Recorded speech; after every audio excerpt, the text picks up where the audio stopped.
Hello बच्चों, आज हम हिंदी में कविता पढ़ेंगे। कविता का नाम है कौन। तो आइए शुरू करते हैं। किसने बटन हमारे कुतरे, किसने स्याही को बिखराया, कौन चट कर गया दुबक कर, घर भर में अनाज बिखराया। दोना खाली रखा रह गया, कौन ले गया उठा मिठाई, दो टुकड़े तस्वीर हो गई, किसने रस्सी काट बहाई।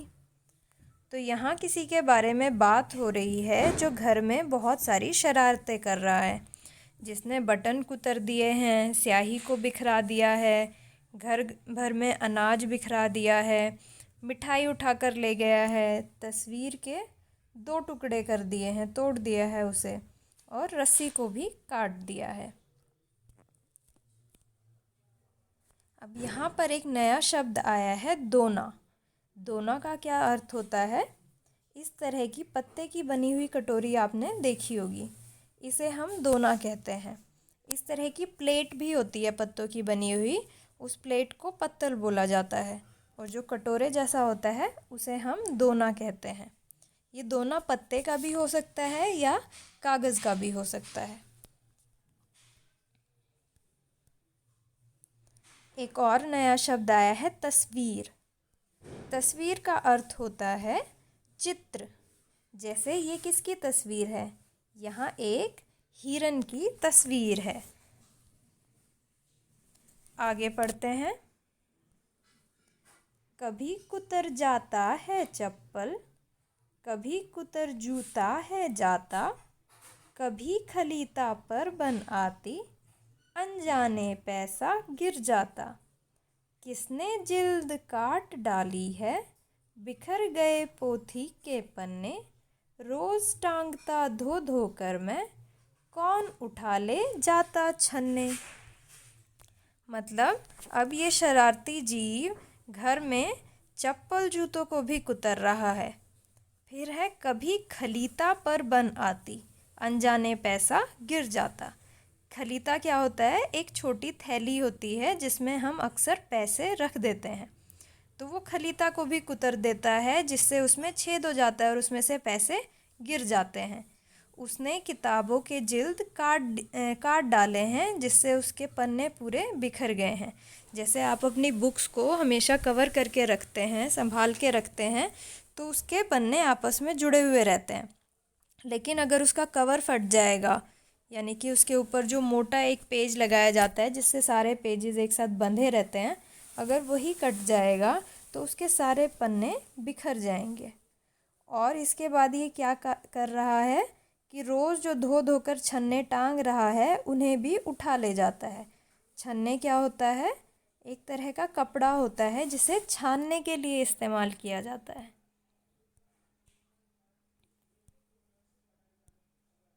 अब यहाँ पर नए शब्द जो आए हैं वो देखते हैं हम। सबसे पहले खलीता। जैसा कि मैंने आपको बताया, ये एक छोटी थैली जैसी होती है, या जेब भी इसे कह सकते हैं, जिसमें आप पैसे या कोई कीमती चीज़ संभाल कर रखते हैं। इसके बाद एक नया शब्द आया है पोथी।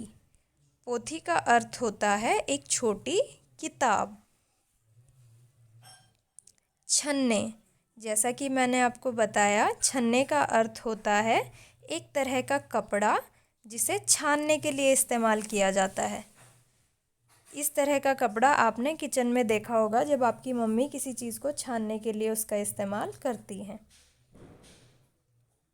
आगे पढ़ते हैं।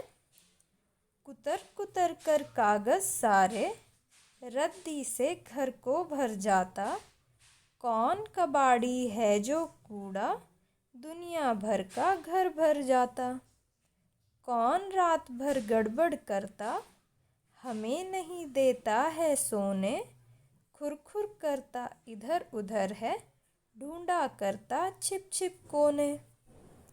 तो अब ये शरारती जीव जो है, इसने पहले पोथी का जिल्द काट दिया था जिससे उसके पन्ने बिखर गए, और उन पन्नों को अब इसने कुतर भी दिया है जिससे सारे घर में रद्दी और कूड़ा भर गया है।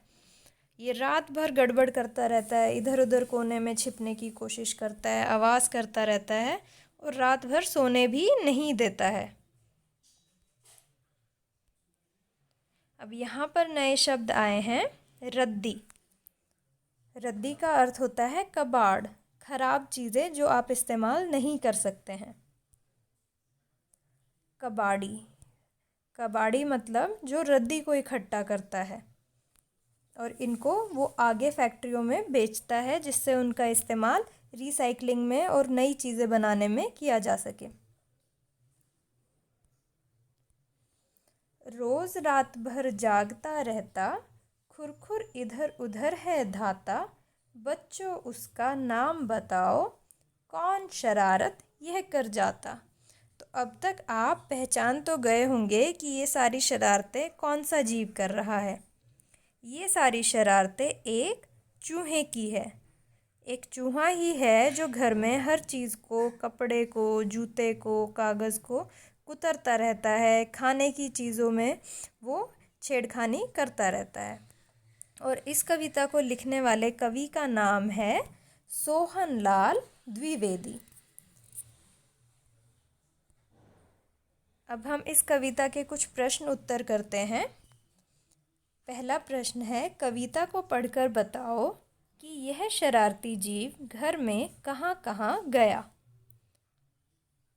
यह शरारती जीव रसोई घर में, किताब रखने की जगह, कपड़े रखने की जगह और चप्पल जूतों के पास गया।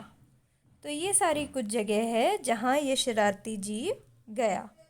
आप कविता पढ़कर भी लिस्ट बना सकते हैं कि यह शरारती जीव घर में कहाँ कहाँ गया होगा। किस किस तरह की चीज़ों का सबसे ज़्यादा नुकसान हुआ। तो इस कविता में इस शरारती जीव की बहुत सारी शरारतें बताई गई है, जिसमें उसने घर की बहुत सी चीज़ों को ख़राब किया है, यानी कि घर में नुकसान किया है।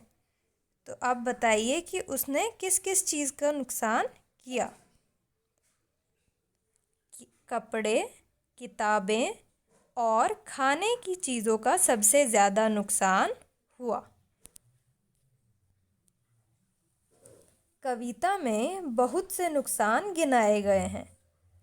तुम्हारे हिसाब से इनमें से सबसे बड़ा नुकसान कौन सा है, क्यों? तो कविता में बहुत से नुकसान गिनाए गए हैं ना, जैसे कि उस शरारती जीव ने तस्वीर के 2 टुकड़े कर दिए, अनाज को बिखरा दिया, किताब की जिल्द काट डाली और छन्ने उठाकर ले गया। इस तरह से बहुत से नुकसान गिनाए गए हैं, लेकिन हमें सोचकर बताना है कि इन सब में सबसे बड़ा नुकसान कौन सा है और क्यों। ये सवाल का जवाब आप अपने अपने मन से, अपनी अपनी सोच से लिख सकते हैं कि आपको कौन सा नुकसान बड़ा लगता है और क्यों लगता है। जैसा कि मुझे लगता है कि किताबें ख़राब करने का नुकसान सबसे बड़ा है, क्योंकि किताबें हमें ज्ञान देती है। किताबें ज्ञान का भंडार होती है, हम बहुत कुछ सीखते हैं किताबें पढ़ के। एक इंसान किताब पढ़कर किसी दूसरे व्यक्ति को भी दे सकता है। तो लेकिन जब उसने किताब काट डाली है, उसके पन्ने बिखरा दिए हैं, कुतर दिए हैं, तो उस किताब में जो ज्ञान की बातें लिखी हैं वो हम नहीं जान पाएंगे या किसी से बांट नहीं पाएंगे। तो इसलिए मुझे लगता है कि किताब काट डालने का जो नुकसान है वो सबसे बड़ा है। आप अपनी समझ से सोच के लिखिए कि आपको कौन सा नुकसान सबसे बड़ा लगता है।